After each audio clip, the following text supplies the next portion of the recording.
Friends, ito ngayon yung sabi ko, ang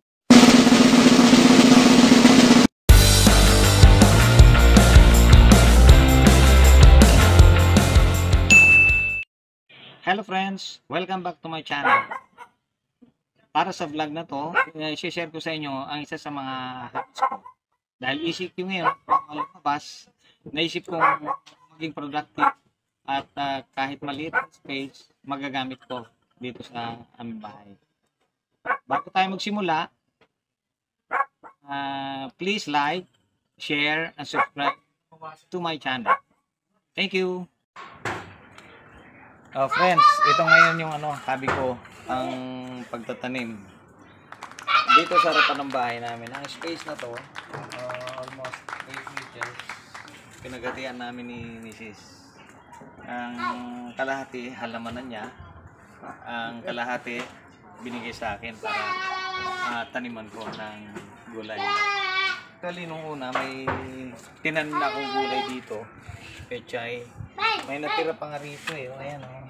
Kaya lang talagang hindi nag-prosper dahil nagka-butas-butas. Hindi ko masyadong napakinabangan. Pero, yung dati kong talong kagaya nung sinabayan nito, bumunga. Marami din nakinabang dito sa amin. Tsaka may ampalaya ko at siling labuyo.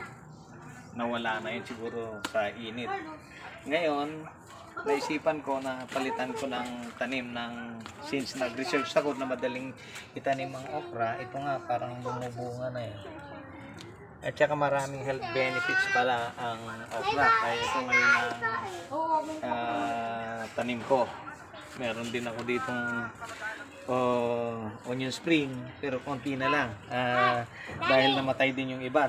Sa init na siguro. Tsaka ito yung seedling ko ng mga sili. Actually, hindi ko alam kung anong klase. 3 sili yan. May bell pepper, may labuyo, at saka yung may green. Hindi ko nga alam dyan. Kaya lang, nagtanim ako rito rin ulit.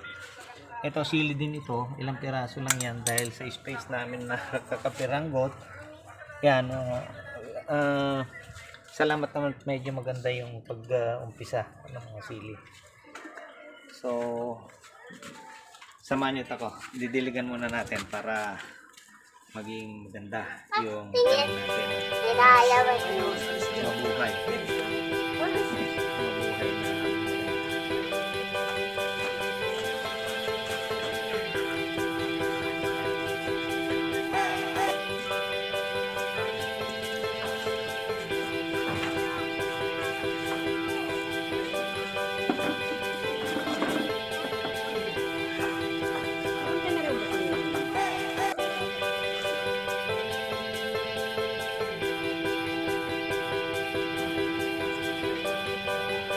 Ito yung actually nagtanim ako dito ng bawang, hindi rin nag-prosper. Kaya kung mayroon kayong suggest na may tulong sa akin, maglagay lang kayo sa comment section para malay nyo, susundin ko kung ano yung gusto nyong tanim na madaling tumubo. Ito yung talong ko na naiwan dahil nakita kong medyo marami pa siyang isusunod na ibubunga. Hindi ko siya kinondem dahil yung kasabay nito medyo na lantana. Itong isa na iwan kaya inalagaan ko dahil maganda pa yung umpisa niya.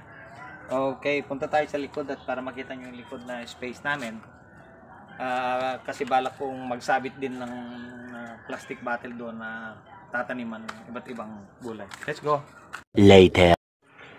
So, friends, dito tayo ngayon sa likod bahay namin. At pasensya na dahil medyo naging tambakan dito. Tambakan namin. Ngayon, naisip ko na pwede kong iayos ito para mag-extend ako ng tatanim ko dito. Misis ko nauna na nga naglagay ng tanim niya rito. Pero okay lang naman dito naman siya sa baba. Ngayon dito ko sa taas. Ang purpose ko dito, since may space ditong ganito, may space, lalagyan ko ng flower pots na maliliit dyan. Siguro kung anong pwedeng itanim. Yan. Dito. Ito, soon, tatapyasin ko yun dahil mahaba ito. Almost 7 meters. Mas maiksi ng konti doon sa harap. Ngayon, gumawa ko ng sample na ganito dahil yung iba, maliban doon sa ipatong ko rito, isasabit ko naman dito yung ibang tanim. Ganon. Then, ganito yan. Ito, nakagawa ko ng improvise na hagdan ko na galing sa scrap. Nagawa ko. Magagamit ko pag punta sa bubong, pag punta rito kung kinakailangan. Kaya makikita nyo sa susunod i-vlog ko rin yung mga mangyayaring gagawin ko dito sa likod pagtatanim.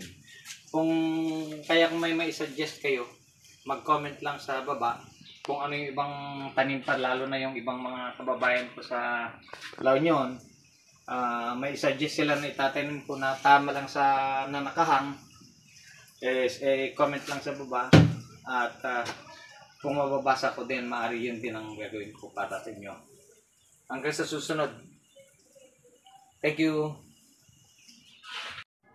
Ngayon man friends, since naipakita ko na sa inyo yung mga lugar kung saan ako pwede magtanim, at i-share nyo lang sa akin sana kung anong may suggest nyo dahil sa litang space na iniikutan ko rito sa amin, kaya gusto ko ma-maximize lahat. At ito nga, may nagregalo sa akin ng ito, composting bin. Actually hindi ko alam gamitin ito. Samahan nyo ako para buksan natin kung ano ang function nito, at sa ngayon hindi ko pa alam kung paano gamitin at anong laman nito. Check natin.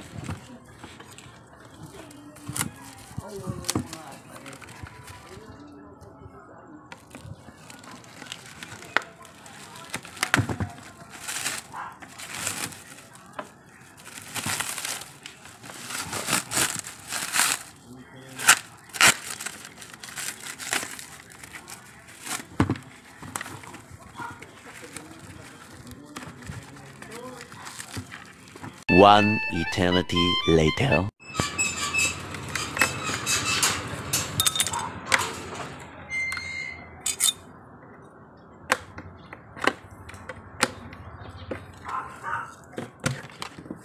Wow! I see. Ito pala parang pan. Kung sa Ilocano to, kuros. Joke lang. Ano to? Parang ipa. Parang ipa. Kaya yun. Ito. Ganun pala yun. Tapos may manual dito kung paano. Okay. Siguro okay na to. At least may manual. Ito na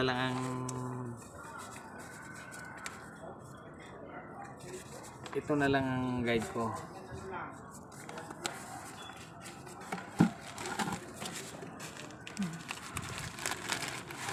Balik na natin. At least may manual dito. Masusundan ko na rin siguro. Shoutout nga pala kila Sir magsasakang reporter na si Merla Ison at saka si Tita Heidi's Garden. Tita Heidi, maraming salamat at marami akong natutunan sa vlog nila. Hopefully masugot nila yung comment ko para naman malagdagan yung kaalaman ko sa pagtatanim. At yung ano naman, yung tanim ko kung sakaling mag-harvest ako, i-share ko rin sa inyo. Hanggang sa muli, huwag kakalimutan mag-like, share, and subscribe to my channel.